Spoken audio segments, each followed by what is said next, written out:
O Senhor esteja convosco. Ele está no meio de nós. Proclamação do Evangelho de Jesus Cristo segundo Lucas. Glória a vós, Senhor. Naquele tempo, veio Jesus à cidade de Nazaré, onde se tinha criado. Conforme seu costume, entrou na sinagoga no sábado e levantou-se para fazer a leitura. Deram-lhe o livro do profeta Isaías. Abrindo o livro, Jesus achou a passagem em que está escrito: O Espírito do Senhor está sobre mim, porque Ele me consagrou com a unção para anunciar a boa nova aos pobres.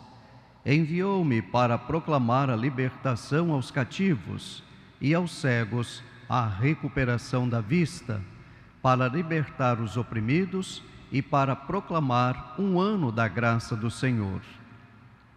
Depois fechou o livro, entregou-o ao ajudante e sentou-se. Todos os que estavam na sinagoga tinham os olhos fixos nele. Então começou a dizer-lhes: Hoje se cumpriu esta passagem da Escritura que acabastes de ouvir. Todos davam testemunho a seu respeito, admirados com as palavras cheias de encanto que saíam da sua boca, e diziam: Não é este o filho de José? Jesus, porém, disse: Sem dúvida, vós me repetireis o provérbio: Médico, cura-te a ti mesmo. Faze também aqui em tua terra tudo o que ouvimos dizer que fizeste em Cafarnaum. E acrescentou: Em verdade eu vos digo que nenhum profeta é bem recebido em sua pátria. De fato, eu vos digo, no tempo do profeta Elias, quando não choveu durante 3 anos e 6 meses, e houve grande fome em toda a região, havia muitas viúvas em Israel. No entanto, a nenhuma delas foi enviado Elias, senão a uma viúva que vivia em Sarepta, na Sidônia. E no tempo do profeta Eliseu, havia muitos leprosos em Israel. Contudo, nenhum deles foi curado, mas sim Naamã, o sírio. Quando ouviram estas palavras de Jesus, todos na sinagoga ficaram furiosos. Levantaram-se e o expulsaram da cidade. Levaram-no até ao alto do monte sobre o qual a cidade estava construída, com a intenção de lançá-lo no precipício. Jesus, porém, passando pelo meio deles, continuou o seu caminho. Palavra da salvação. Glória a vós, Senhor. Que as palavras do Santo Evangelho cancelem todos os nossos pecados. Amém. Mais uma vez, quero dar as boas-vindas a todos os nossos irmãos, irmãs, romeiros e romeiras, peregrinos e peregrinas que estão vindo de longe e de perto para louvar, agradecer a Nossa Senhora de Nazaré por tantas graças alcançadas em sua vida e também na vida de sua família. E também uma saudação especial a você, meu irmão, minha irmã, que levanta bem cedinho para rezar conosco através da Rede Nazaré de televisão e também através da Rádio Web Basílica, a qual você pode sintonizar através do portal basilicadenazaré.com.br ou instalar o aplicativo que já se encontra à sua disposição. A você e a sua família, contem sempre com as nossas orações. E uma saudação especial aos nossos irmãos e irmãs internautas, eles que nos acompanham pela rede mundial de computadores em várias partes do mundo.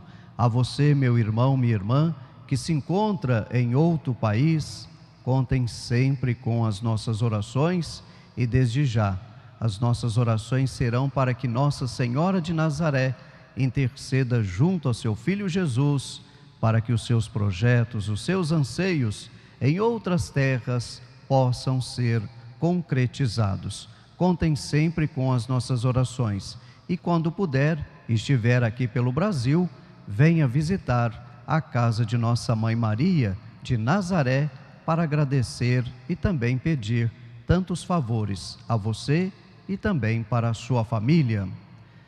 Irmãos e irmãs, muita gente neste momento que está nos acompanhando em sua casa, no seu automóvel ou mesmo no local de trabalho, estão esperando as famosas historinhas, contadas pelo Padre Francisco.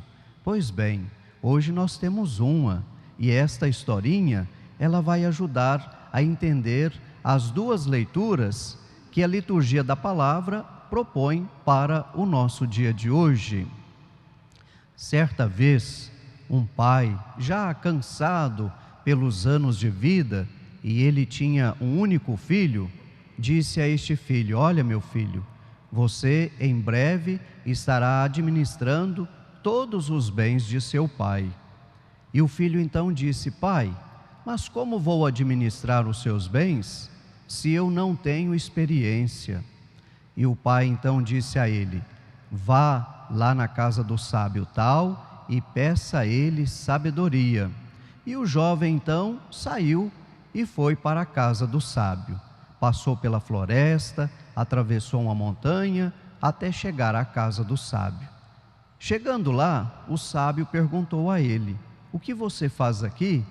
E ele disse: vim buscar sabedoria.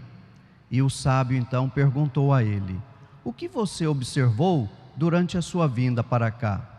E o jovem respondeu: árvores. Então o sábio disse: volte para sua casa e amanhã volte aqui novamente.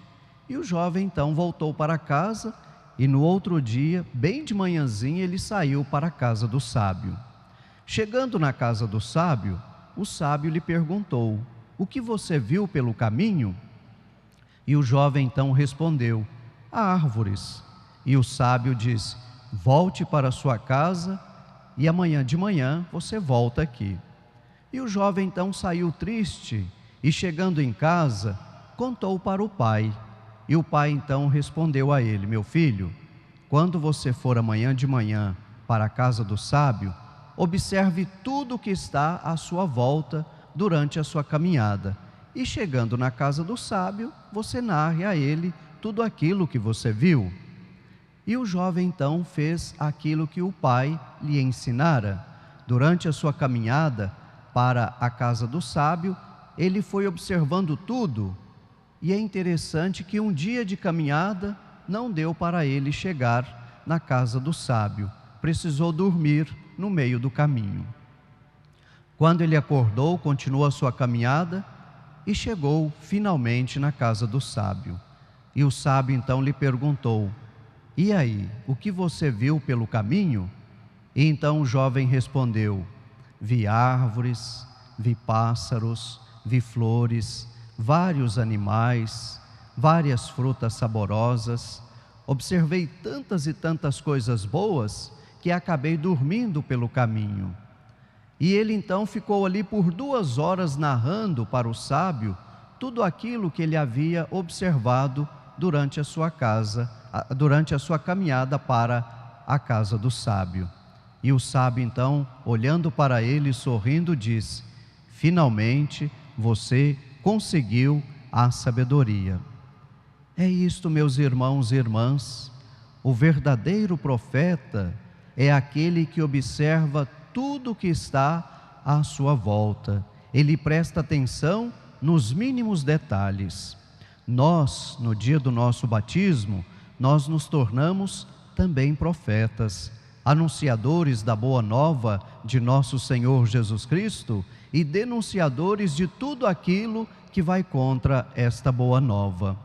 Na primeira leitura de hoje, o apóstolo Paulo, que foi um grande evangelista e, através de Timóteo, ele está recebendo as notícias da comunidade de Tessalônica, uma comunidade que ele havia fundado. Então ele observa que os tessalonicenses estão preocupados com o que vai acontecer com os mortos.